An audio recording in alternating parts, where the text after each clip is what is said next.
Bonjour à tous, je m'appelle Dominique. Alors aujourd'hui, je vais vous présenter 4 styles de trading. Donc, les styles de trading, c'est de quoi d'extrêmement important quand on est un trader, parce que c'est ce qui va nous permettre d'être profitable. Si on se fie à un style de trading et qu'on le suit et qu'on maîtrise ce style-là, nécessairement, si on fait les choses comme il faut, on va être profitable. Donc, en fait, c'est vraiment essentiel de justement prendre un style et de suivre. C'est ça qu'aujourd'hui, je vais vous en expliquer 4. Puis en fait, vous pouvez choisir n'importe quel des 4 tant que ça convient à votre horaire de trading, votre horaire tout court et votre personnalité. Donc le premier style de trading dont je vais vous parler, c'est le scalping. Donc il y en a plusieurs qui font du scalping, c'est un style très répandu. Justement, le scalping en fait, c'est le fait de entre dans le même jour, quand il y a un petit mouvement, on en profite, puis on fait justement de l'argent avec ce mouvement-là. Ça peut être des corrections, souvent même des gros mouvements. Mais en fait, le but du scalping, c'est de faire des petits profits, ton 0,25%. Sauf que ça peut paraître pas beaucoup. Par contre, les gens qui font du scalping le font souvent sur des plateformes avec des effets de levier, genre BitMEX. BitMEX, qui est une des plus grosses plateformes de crypto au monde, transige environ 40% du volume par jour de Bitcoin. Donc, en fait, ce qui fait cette spécialité de cette plateforme-là, c'est le fait que on peut avoir du leverage, un effet de levier. Ça veut dire, mettons que je mets un Bitcoin, en fait, je vais pouvoir en trader 10. Sauf que, donc en fait, si je fais x10, ben le pourcentage issu de 0,25% d'augmentation du prix va être 2,5%. Je peux aller jusqu'à 100 fois de levier comme ça, en passant par tous les nombres entre eux. Donc, ça fait que ça peut monter vraiment vite. Je peux faire du 25% si je fais du x100 en effet de levier. Par contre, faut oublier que cet effet de levier-là est dans les deux sens. Si le prix descend puis qu'il va à l'encontre de ma position, maintenant que moi j'avais misé sur le fait qu'il allait aller vers le haut, puis qu'en fait il va vers le bas, mais je vais me faire liquider beaucoup plus vite. Ça veut dire que je vais tout perdre mon argent beaucoup plus rapidement. Donc, justement, il y a un risque associé à ça. Par contre, il y en a qui le maîtrisent très bien. C'est une façon de trader qui est beaucoup plus stressante. Faut pas oublier non plus que le scalping aussi peut être effectué dans Binance, par exemple. Binance qui est un exchange sans effet de levier. Tu mises qu'est-ce que toi t'as. Donc tu peux acheter des bitcoins, en vendre, etc. Puis surtout, en fait, c'est il est effectué sur Binance par des bots. Il y a beaucoup de bots de trading qui existent, justement, qui fonctionnent avec Binance. Donc, ils vont, pour toi, analyser le marché tout le temps, continuellement, puis justement, faire plein de petits 0,25%. Ça peut être extrêmement utile. Ça peut être extrêmement profitable. Par contre, faut pas oublier de se mettre des stop-loss. Des stop-loss, c'est, si le prix atteint ce prix-là, ben tout de suite, je vais vendre. Pour pas justement se faire prendre par des grosses bêtes, surtout dans le marché des cryptos. Le deuxième style de trading dont je vais vous parler, c'est le swing trading. Donc ça, c'est le style de trading que moi-même j'utilise.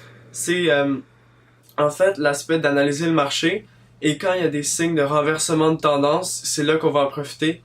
Donc vu que je trade justement sur Binance, ben ça va juste être les positions longues comme on dit, c'est les positions où je mise sur le fait que le Bitcoin va monter en prix. Donc justement ça c'est avec les renversements de position ou les mouvements après les corrections, là, justement les ups. Donc en fait ça fonctionne surtout avec l'analyse technique, mais une analyse technique rigoureuse faite assez fréquemment pour pouvoir analyser qu'est-ce qui se passe sur le marché, un peu comme je fais, puis un peu comme je vais faire sur ma chaîne. Donc, c'est un style de trading adapté aux personnes qui travaillent aussi, parce que moi, mettons, j'ai des occupations dans la vie, puis je le fais sur une base avec des chandelles de 4 heures, sur un time frame 4 heures.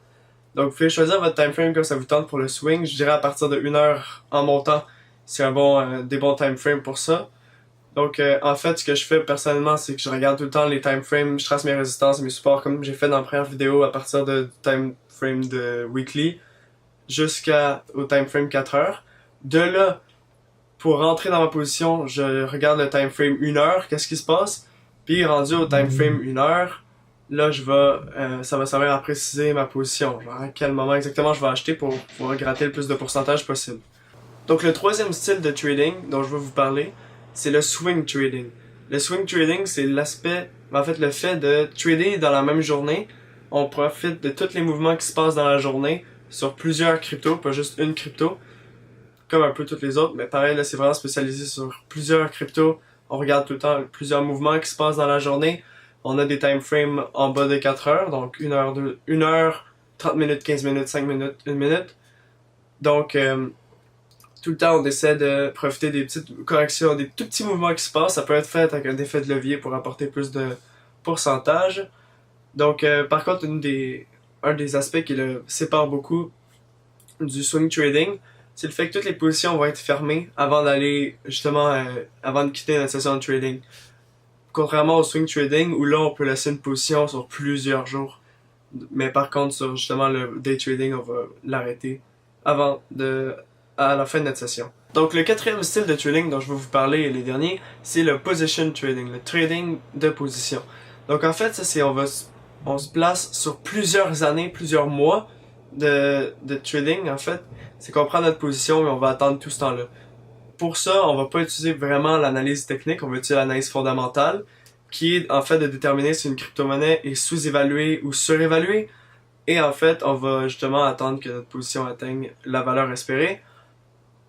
Donc, en fait,